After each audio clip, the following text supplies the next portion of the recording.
దానిలో డౌట్ లేదు. ఇప్పుడు నువ్వు నీ వరకు వస్తే ఇప్పుడు నార్మల్గా నువ్వు బాగా సక్సెస్ఫుల్గా ఎదిగిపోయావు, మీ ఫాదర్ని మదర్ని తెచ్చేసుకున్నావా, ఇంకా వాళ్ళు అక్కడే ఉన్నారా? వాళ్ళకి అసలు ఇక్కడ ఉండడం అస్సలు ఉండలేరు సార్. నేను ఒకరోజు ట్రై చేశాను సార్, తీసుకురావడానికి ట్రై చేస్తే మధ్యాహ్నం అన్నారు సార్ వాళ్ళు. వాళ్ళకి పాపం ఆ ఊర్లో ఇంటి దగ్గర కూర్చొని అరుగు మీద కూర్చొని పక్కన వాళ్ళతో కబుర్లు చెప్పుకోవడం, వచ్చిపోయే వాళ్ళతో మాట్లాడుకోవడం, ఇవి బాగా అలవాటు సార్. అందుకని కాసేపు కూడా ఆ రూమ్లో ఉండలేకపోయారు సార్ వాళ్ళు. ఇక్కడేం మనకి ఇరుగు పొరుగు ఉండరు. ఎవడ వాళ్ళ వాడితే ఆ ఇంట్లో ఉంటే వాళ్ళే అంతవరకే సార్. అదే పక్కింటికి వెళ్ళి మాట్లాడేది. వీళ్ళకి ఏంటంటే బయట కూర్చొని ఇప్పుడు పైగా నువ్వు ఇంత సక్సెస్ఫుల్గా నీ గురించే కబుర్లు జరుగుతూ ఉంటాయి నాకు తెలిసి. అంతే సార్, ఏదో ఒకటి వాళ్ళకి సరదాగా ఏమో 1,00,000 కబుర్లు చెప్పుకుంటారు. ఈ నెల్లి బయట బ్రహ్మంగారి మఠం అని ఒకటి ఉంటుంది సార్ మా ఊర్లోనే. ఆ మఠం దగ్గర అరుగు మీద కూర్చుంటూ ఒక 20 మంది కూర్చొని అందరూ హ్యాపీగా జోకులు చెప్పుకుంటూ వాళ్ళు సరదాగా ఎంజాయ్ చేస్తుంటారు. ఆ పొలానికి ఒకసారి వెళ్ళి చూసి వస్తే చాలు, ఆ మోటార్ ఆడుతుందా లేదా. వ్యవసాయం చేస్తున్నారా? ఇప్పుడు ప్రజెంట్ మనకు కొనుక్కున్న పొలం కౌలుకి ఇచ్చేసాం సార్, ఎవరొకరు చేస్తుంటారు. వీళ్ళకి కొంచెం వయసు అయిపోయింది కదా సార్ ఇంక ఈ టైంలో. అదేలే, కులదీపకుడు నువ్వు. ఎందుకంటే ఇది నిజంగా ఒక సినిమా కథ చెప్పాలంటే, ఇదే ఒక సినిమా కథ. ఎందుకంటే నువ్వు అన్ని పోగొట్టుకున్న ఇంటికి మళ్ళీ అన్ని తీసుకెళ్ళేవాడు, ఇదంతా బాగానే ఉంది. మరి ఏంటి నీ శ్రీ మహాలక్ష్మి ఎప్పుడు ఏం కదా అసలు? సార్ అది చూస్తున్నాను సార్, ఇంకా అంటే మనం ఒక 2 years ఆగి చేసుకుందాం అనుకుంటున్నాను సార్ ఇప్పుడే. అవునా? అంతే సార్. లవ్ గట్ట ఏం పడలేదా? నేను అదే నాకు ఏవో 1-2-3 విన్నాను నేను. బీటెక్లో అలాంటిది ఉండేది సార్. పాపం అమ్మాయికి పెళ్ళి అయిపోయి ఇప్పుడు పిల్లలు కూడా ఉన్నారు, మనం ఆ టాపిక్ మాట్లాడుకున్నా బాగోదేమో. బీటెక్ చాలా ఓల్డ్ చాప్టర్ అయిపోయింది, తర్వాత లేదు సార్. ఇంకా అక్కడతో నిజం. అంతే సార్, నిజంగా సార్, అంతే సార్. ఎలా బీటెక్లో బీటెక్ గురించి నేను అసలు ఎత్తట్లేదు అసలు. బీటెక్ చాలా ఓల్డ్ స్టోరీ. నువ్వు తర్వాత చాలా అచీవ్ చేసావు, జీవితం చాలా మలుపులు తిరిగిపోయింది.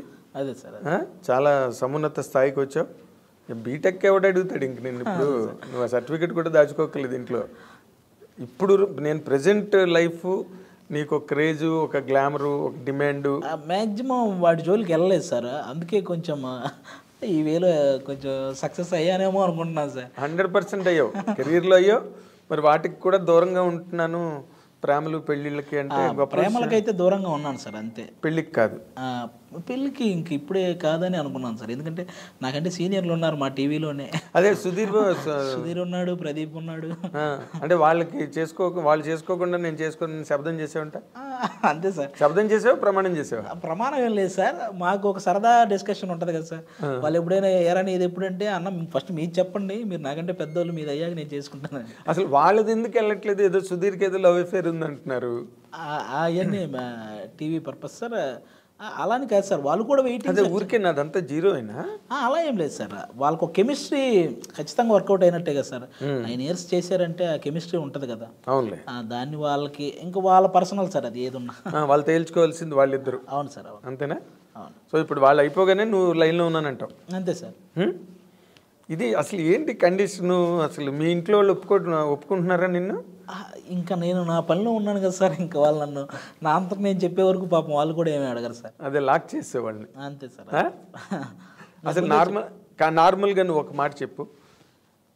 ఈ సినిమా ఇండస్ట్రీలో సెలబ్రిటీస్ అయిన వాళ్ళ మ్యారేజెస్ 2 రకాలుగా ఉంటాయి. అదే సార్. ఒకటి మన సుధీర్ లాగా ఇండస్ట్రీలో ఉన్న వాళ్ళే కొలీగ్స్, వర్క్ షేర్ చేసుకున్న వాళ్ళు ఒకటి. రెండోది ఇక్కడ ఉన్నప్పటికీ కూడా పేరెంట్స్ చూసి ఏదో సంప్రదాయాలు, కులం, నక్షత్రం, జాతకం ఇవన్నీ ఉంటాయి కదా ఒక సైడ్. ఈ రెండిట్లో దేనికి నువ్వు మొగ్గు చూపిస్తావు?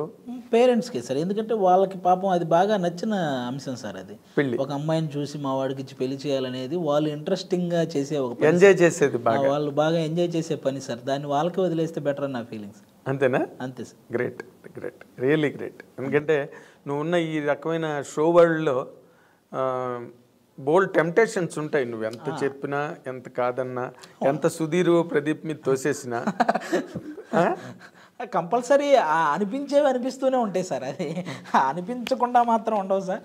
వాటిని మనం ఎలా కంట్రోల్ చేసుకుంటున్నాం అనేది నీకు అనిపించకుండా ఉంటే నువ్వు ఇమీడియట్గా డాక్టర్ దగ్గరికి వెళ్ళాలి. అంతే అంతే ఖచ్చితంగా అనిపిస్తాయి సార్. మనం వాటిని ఎలా కంట్రోల్ చేసుకుంటున్నాం అన్నదే ప్రశ్న సార్ ఇక్కడ. అంతేలే. ఇప్పుడు ఎవరిని చూసి అలా అనిపిస్తుంది నీకు? ఇప్పుడు కాదు సుధీ, అది ఇప్పుడు సార్ నాకు అమ్మాయి అంటే చాలా ఇది సార్ అన్నది ఏమి లేదా? ఇంట్రెస్ట్ జరుగుతాయో జరగదు తర్వాత విషయం. అలా ఏం లేదు సార్. మనకి ఒక్కొక్కరు ఒక్కో టైంలో ఒక హీరోయిన్ ఒక్కొక్కరు వచ్చినప్పుడు ఒక్కొక్కరిని మనం ఇష్టపడుతుంటాం కదా సార్. అలాగే ఇవన్నీ పాసింగ్ క్లౌడ్స్ లాగా. అదేలే, రామ్ గోపాల్ వర్మ గారు మన కూడా చెప్తుంటాడు కదా నాకు శ్రీదేవి అని. స్టిల్ అప్పలరాజు సినిమా ఓపెనింగ్ లో చెప్పాడు ఆయన. అవును సార్. అసలు నేను చాలా అప్సెట్ అయిపోయిన బోని కబుర్ చేసుకోగానే అని.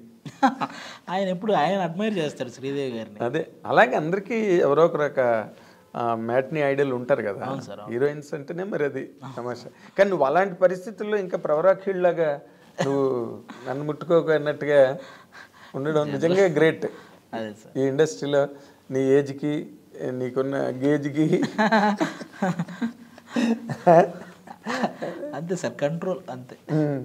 నార్మల్గా ఇప్పుడు నువ్వు పనిచేసే వరల్డ్లోనే మాట్లాడుకున్నావు.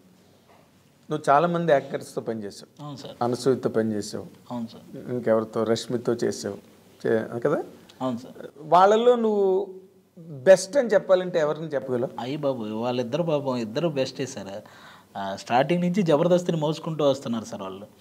వాళ్ళు కూడా వన్ ఆఫ్ ద పిల్లర్ జబర్దస్త్కి. Anasuya, Rashmi compulsory sir. ఇద్దరే. అవునా? ఇద్దరికి సూపర్ టాలెంట్ ఉంది సార్. బట్ అందులో కూడా గ్రేట్స్ ఉంటాయి కదా. బాలు గారు గ్రేట్, ఘంటసాల గారు గ్రేట్. బట్ ఎందుకు సార్ గొడవలు అయిపోతాయి ఎవరి పేరు చెప్పిన? ఎందుకంటే ఇద్దరితో నేను వర్క్ చేయాల్సిన. అదే, నిన్ను చంపేస్తారేమో. నువ్వు అక్కడికి వెళ్ళి అనసూయ గ్రేట్ అంటావా అని రష్మిని గ్రేట్ అంటావా అని అనసూయ. అంతే సార్.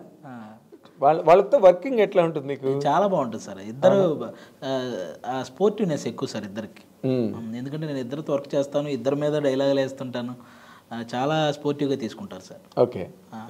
ఇప్పుడు నార్మల్గా రష్మి అంత సోషల్ మీడియాలో అంత హల్చల్ ఏమి ఉండదు, కానీ ఏదో ఉంటుంది తనకు ఉన్నది. కానీ బట్ అనసూయ మాత్రం మామూలు రేజ్ కాదు, ఫైర్. అనసూయ కూడా పాపం ఏం ఉండదు సార్. ఆ కాసేపు ఏదన్నా కోపం వచ్చిందంటే కాసేపు అలా మాట్లాడతారేమో, కానీ వెంటనే చాలా సాఫ్ట్ సార్ ఆ అమ్మాయి. అవును, చాలా సాఫ్ట్. బట్ నువ్వు సాఫ్ట్ అని మనం అనుకుంటాం, బట్ సోషల్ మీడియాలోకి వచ్చేసరికి మామూలు ఫైర్ కాదు. అంతే సార్.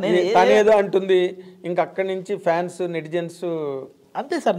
నాకు తెలిసి ఆ అమ్మాయి ఏం చేసినా ఒకవేళ ఆ అమ్మాయి రైట్ అనుకుంటే ఆ టైంకి చేసేస్తుంది సార్. అందులో మరి వెనక ముందు ఆ అమ్మాయి రైట్ అనుకుంటే చేసేస్తుంది సార్ అందులో. అదేలే, తను మళ్ళీ అక్కడున్నప్పుడే చాలా సెన్సేషను. మన యాంకర్గా ఉన్నప్పుడే. ఇంకా రంగమ్మత్త అయిన తర్వాత రేంజ్ మారిపోయింది. కానీ బాగా చేసింది సార్ ఆ అమ్మాయి. రంగమత్తగా చాలా బాగా చేసింది. రీసెంట్గా పెద్ద కాపు సినిమా రిజల్ట్ ఎలా ఉన్నా కూడా ఆ అమ్మాయి క్యారెక్టర్ ఉంటుంది సార్. అంటే డైరెక్టర్లు కూడా ఇప్పుడు తనకి ఒక క్యారెక్టర్ అని వాళ్ళు రాసుకుంటున్నారు అదే అనసూయ కోసం. అవును సార్. ఆ స్పేస్ ఇస్తున్నారు.